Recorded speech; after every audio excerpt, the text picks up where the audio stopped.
What's going on, guys? Switch here, and this is my Aurabot guide. I've been asked to do this by Grim because apparently a lot of his viewers are kind of a bit confused as to how to play Aurabot, what is Aurabot, what's going on with this, how do I play this overpowered build, and this will be a guide to take you through the basics and get you started.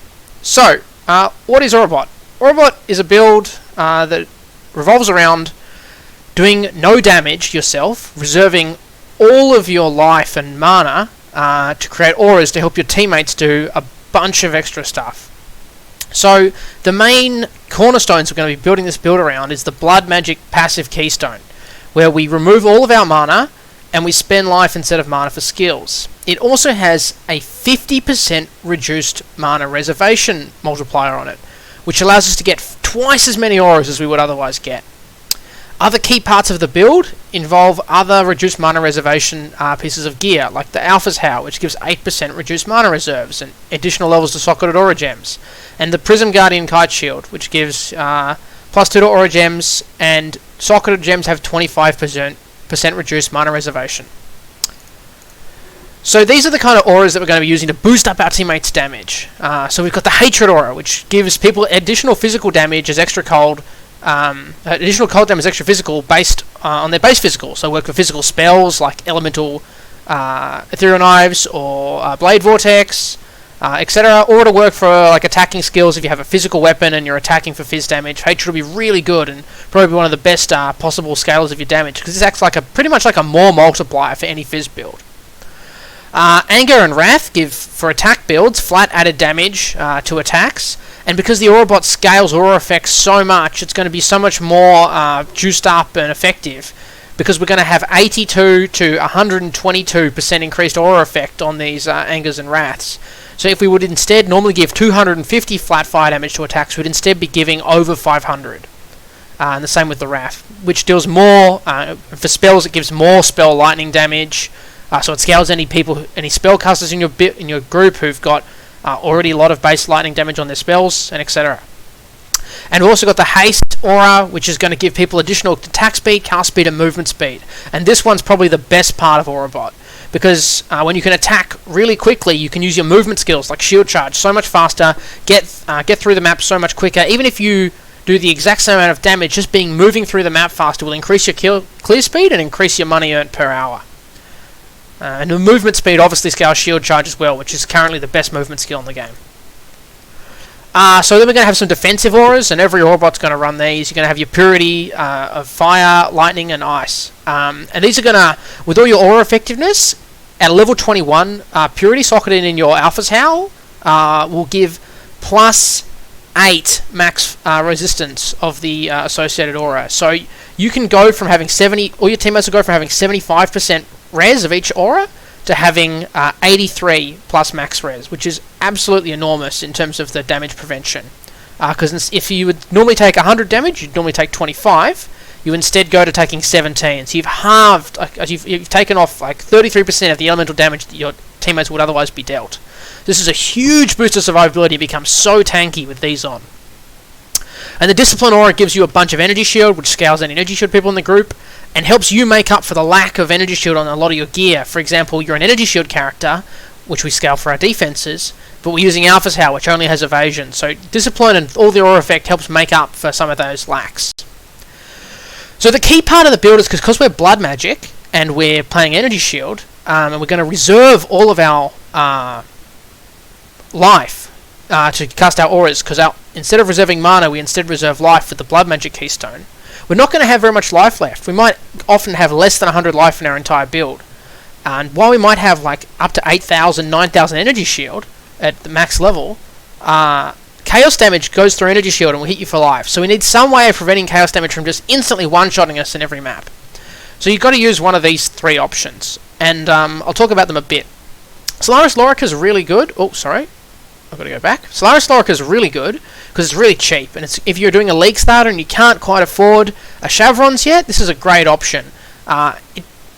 It doesn't give you any useful stats other than one, which is the only one we care about, which is Chaos damage does not bypass Energy Shield. The downside compared to Shavs is that Shavs has up to 350 Energy Shield on it, which is pretty insane.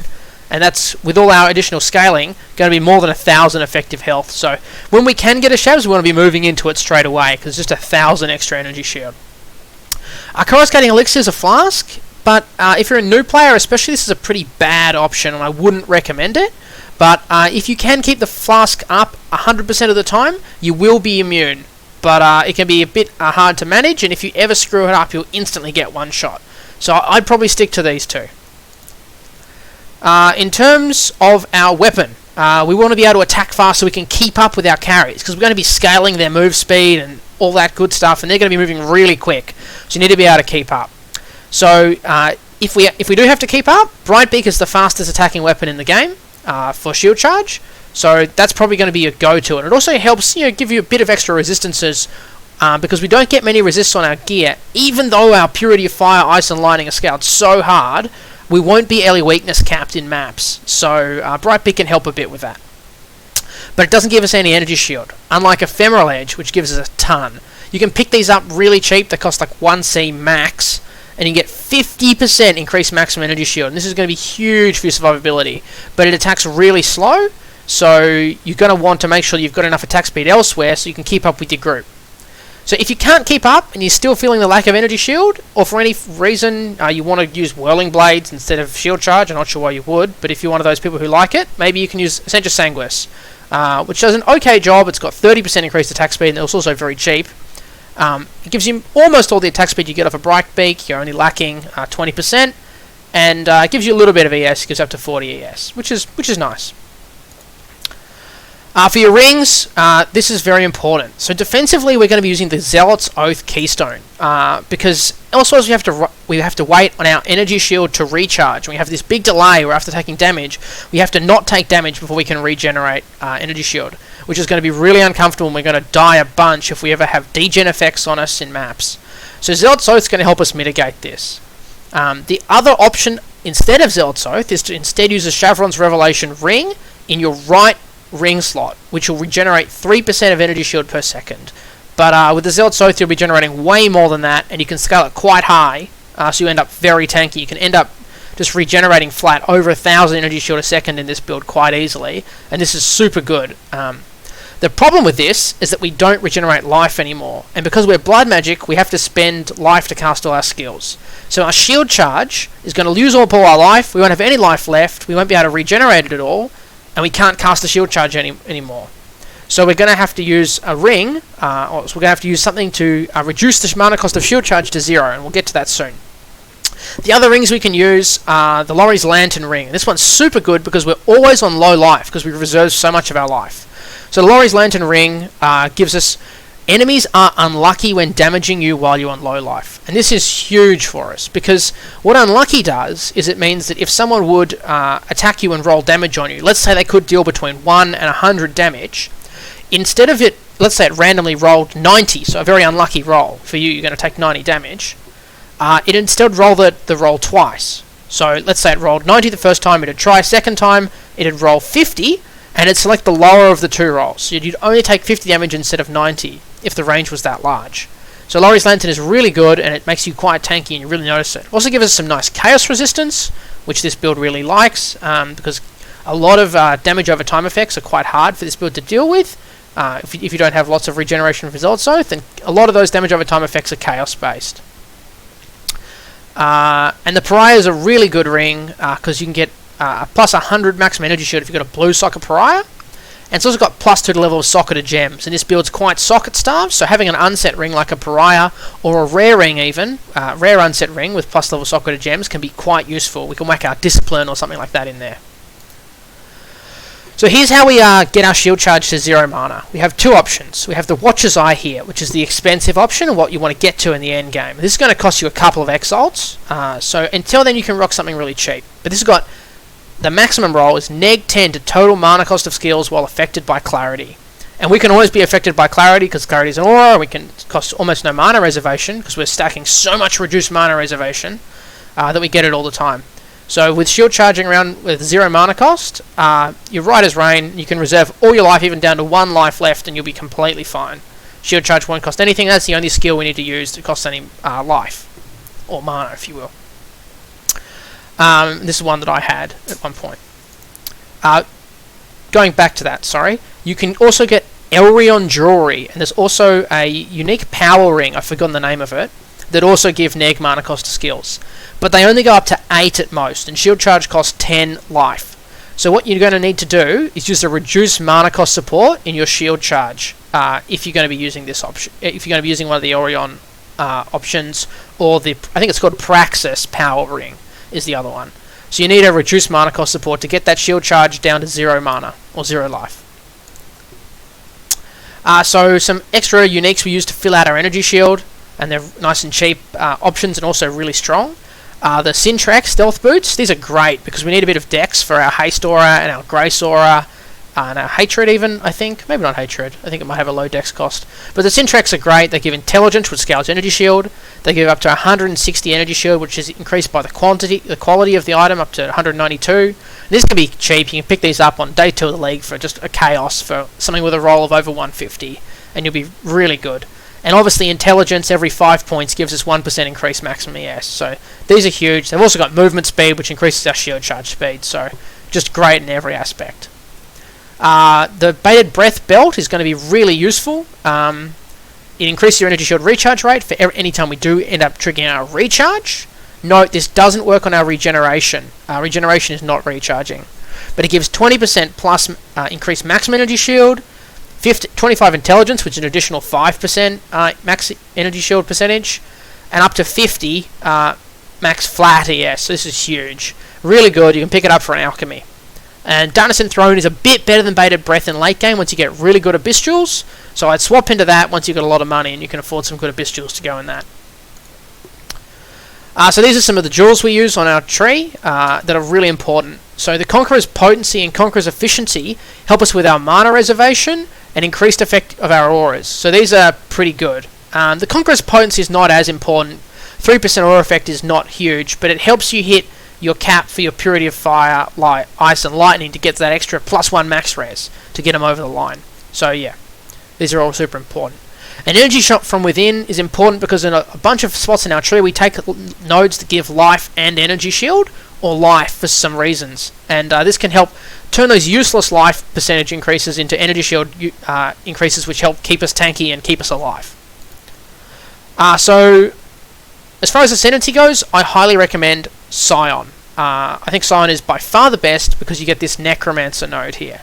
And what this reads is it gives 3% additional attack and cast speed for every aura that you have affecting you or your allies.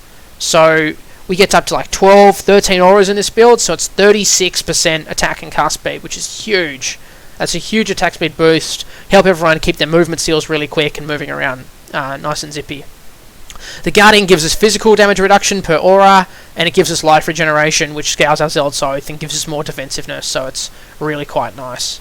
And this is pretty much the best Ascendancy option. Other options are just going a Guardian, and you can go an Occultist if you want to do a curse-focused Aurabot, but that's for a different video. This is the passive tree. So this is quite a challenging passive tree, especially if you're going to try and level as Aurabot. And you can see we're having to travel all over the tree to get all the different aura clusters, because we need to stack that mana reservation reductions. So we've got an aura cluster down here, an aura cluster up here, we've got an aura cluster up here, and an aura cluster over here, and the last one is here. So those are our 5 aura clusters. We want to get to all of those. Note, this is a level 100 tree from when I took a character to level 100. So I would route, instead of coming all the way down through here, I would come through here for all the intermediary trees, because this routing, you won't have enough passive points to do it, unless you're quite high level. I think level 98 is where I think this tree starts to be better than routing through here. So we're picking up like life regeneration and Zealot's Oath up here, so we scale our energy shield regen. We get up this blood magic down here, and this node behind blood magic here gives us a 50% reduced mana reservation, which is huge. And we get all the jewel sockets we can, because they are some of the best things we can do in this build. Alright, so that's it for the basic guide. So let's have a look at how the build actually looks in game. So we have our Alpha's Howl. I've got a Chevrons. I'm using the Pariah, the Lori's Lantern. I've got some Energy Shield gloves. You want rare gloves. Just get as much yes as you can. If you can get some intelligence and dex on them, great, because we're going to have high dex requirements for our haste and for our grace. You're going to get your Syntrex. The best lab enchant is going to be regenerate 2% of life and mana if you were hit recently. Spell dodge is also spell and attack dodge is also quite good. There's plenty of good lab enchants. There's also some pretty good corruptions now in 3.3. You can whack some good stuff in here. You're probably going to want to run some Val auras. Like for here, Val Grace, Val Discipline, or Val Haste. And you're going to link it to an increased duration support if you can. Because then you'll get these big, juicy, huge, powerful Val effects. You're getting all these Val souls. You'll be scaling everyone's attack speed up by insane amounts. And your aura effect counts on the Val skills too. So it's even more powerful than anyone else's would be. And Val Haste is already absurdly good. And because we have the increased skill effect duration from the Necromancer node, 20% increased skill effect duration, and we're grabbing this skill effect duration from Potency of Will, we're going to have quite a long Val Haste, so we're going to have a high amount of uptime on it. It's not going to be down too much while we're mapping, and we're going to be giving it to everyone in the group. So this is what your jewels should look like, your Abyss jewels. I recommend Abyss jewels over the other jewels because they're way better. Flat ES is super powerful. So this one here has 44 ES and life regenerated while moving. The ideal one would have attack speed as well, but it's not too big of a deal. So this is huge because it scales your defense in both the ways that matter, both your regen and your flat ES. This is where you put your energy from withins, because we have these lives, these nodes. See how they all give 8% increased ES? If I take out this energy from within, they instead give 5% ES and 3% life. So we're converting all this life portion of this into ES, and you can see our ES goes from 8,800 up to 9,200 with that in. For flasks, you can do whatever you want. Armor flasks, like especially for running determination, can be quite good, like a basalt or a granite. For physical mitigation, because this build doesn't have the best physical mitigation, because we have no armor generally. These elemental resist flasks can be quite solid. A chaos flask can be nice. Quicksilver is a must for increasing your shield charge speed. Like if you look how what my speed is like at the moment. Oh, I don't have my clarity reserved. Because I was messing around with this video. No, never mind about that. But your shield charge speed is a lot faster with this Alchemist Quicksilver Adrenaline up, because movement speed does scale your shield charge. For an amulet, you can do a bunch of different things. I went with a really nice marble amulet here. I've got intelligence, which scales my energy shield. I've got fire and lightning resist, which helps cap me for early weakness. And I've got maximum energy shield, which you can craft on your gear with Erion 7, I believe. But that craft is quite expensive at 8 chaos. Other Aurabot options, you can definitely run Blasphemies. So Blasphemy obviously allows you to apply a curse in an area around you at the cost of reserving your life. And I highly recommend that, especially if you don't have a cursor in your group. If you're playing in a duo, it's just you and your carry, it's really powerful to run a Blasphemy and pick up a couple of additional curses. So you can get an additional curse up here from Whispers of Doom. So you can just refund like some energy shield points somewhere, like maybe these 3 here, and just spec into Whispers of Doom, get an additional curse, and you can pick up a Dodre's Damning, Power Ring, whack in an additional curse there, run a Blasphemy with like a Proj weakness if you're playing with a projectile build, an elemental weakness if they deal elemental damage, or a vulnerability if they're doing physical, and you can whack a defensive curse in there like Temp Chains or Enfeeble just to keep you super safe. So I'll leave a path of building in the description, and this has been, pretty simple Aurabot guide. Takes you through the basics, obviously not very advanced, and there's a lot more cute stuff you can do. You can get corruptions which scale the effect of your auras on your gear. One thing I forgot to mention that is very important. You will want to be running a generosity support on your aggressive auras. Anger, hatred, and wrath, you want to have connected to your generosity. I personally don't recommend having your haste connected to your generosity, because you want that additional attack and movement speed for yourself so you can keep up without falling behind. And it allows you to run a slow weapon that gives you a lot of energy shield, like this Ephemeral Edge. And you socket your 50% reduced reservation auras, like Haste reserves 50% of your mana, whereas an aura like a Purity only reserves 35. You can see the mana reserved up there. So you're going to want to socket your biggest ones in your Prism Guardian for the best use of the 25% reduced mana reservation bonus. So yeah, I'll leave a path of voting in the description, and that's Aurabot. Peace.